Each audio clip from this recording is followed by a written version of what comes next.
திரிகடுகம் பற்றி பார்க்கலாம். இது 14 கீழ்கணக்கு நூல்களுள் ஒன்று. 14 கீழ்கணக்கு நூல்களுள் மருந்து பெயர்கள் கொண்ட அறநூல்கள் 3 இருக்குது. அதில் முதலாவதாக அமைந்த நூல் தான் திரிகடுகம். ஓகேங்களா?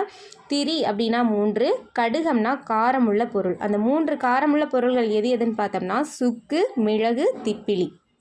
இந்த சுக்கு, மிளகு, திப்பிலி தான் திரிகடுகம் அப்படின்னு சொல்கிற நூல் எதுன்னு பார்த்தோம்னா திவாகர நிகண்டு. ஓகேங்களா? இந்த மருந்தை சாப்பிட்ற மனிதர்களோட உடல் நோய் நீங்கும். அதை மாதிரியே இந்த திரிகடுக பாடலில் இருக்கிற 3 அறக்கருத்துக்கள் மக்களோட மனமயக்கத்தை போக்கி தெளிவை அளிக்கும் அப்படின்னு சொல்கிறாங்க. இந்நூலோட கடவுள் வாழ்த்து திருமாலை பற்றி கூறுகிறது. இதில் 100 வெண்பாக்கள் இருக்கும். ஓகேங்களா? இந்த பாடலோட சிறப்பு என்னன்னு பார்த்தோம்னா திரிகடுகத்தில் ஒவ்வொரு பாடல்லையும் அல்லது இம்மூவர் அப்படிங்கிற சொல் வரும். ஓகேங்களா?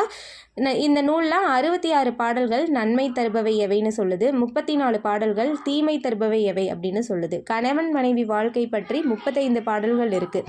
300 அறக்கருத்துக்கள் இந்நூலில் கூறப்பட்டுள்ளது. ஓகேங்களா? திரிகடுகம்ங்கிறது 4 அடியில் 3 அறக்கருத்துக்களை கூறுகிறது. இந்த 3 அறக்கருத்துக்களும் கற்போரின் மனதில் இருக்கிற அறியாமையை போக்கி அவரை குன்றின் மேலிட்ட விளக்காக சமூகத்தில் திகழச் செய்யும் அப்படின்னு சொல்கிறாங்க. ஆசிரியர் குறிப்பு பார்த்தோம்னா திரிகடுகத்தின் ஆசிரியர் நல்லாதனார். இவர் திருநெல்வேலி மாவட்டத்தை சேர்ந்த திருத்து அப்படிங்கிற ஊரினர். இவரை செரு அடுதோள் நல்லாதன் அப்படின்னு சொல்கிற நூல் எதுனா பாயிரம். செரு அடுதோள் நல்லாதன்னு சொல்கிறதுனால இவர் போர் வீரனாக இருந்திருக்கலாம் அப்படின்னு கருதப்படுது.